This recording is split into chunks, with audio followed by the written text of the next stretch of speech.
حیض کے لغوی معنی اور حیض کی مدت کتنی ہے، آج یہی آپ سے بیان کیا جائے گا۔ دیکھیں حیض کیا ہے۔ حیض ایک بیماری ہے۔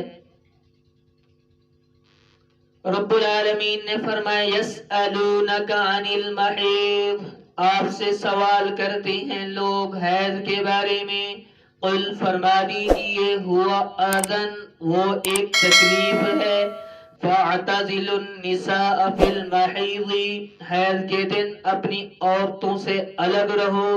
حتی یطہرن ولا تقربوہن حتی یطہرن، ان کے قریب نہ جاؤ حتیٰ کہ وہ پاک ہو جائیں۔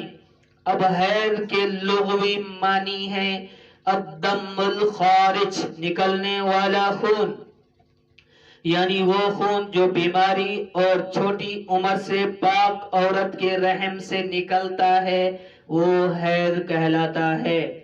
اور حیض کی کم سے کم مدت 3 دن اور 3 راتیں ہیں، یعنی کہ 3 دن اور 3 راتیں ہیں۔ جو اس مقدار سے کم آئے وہ استحاضہ بیماری کہی جائے گی، وہ حیض نہیں ہوگا۔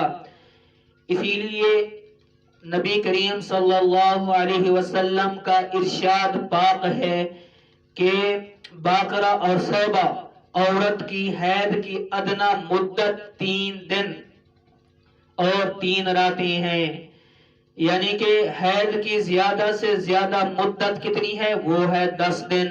10 دن کے بعد جو آئے گا وہ بھی استحاضہ بیماری ہوگی، اور جو 3 دن سے یعنی کہ 3 دن سے کم آئے گا وہ بھی استحاضہ اور بیماری کہی جائے گی۔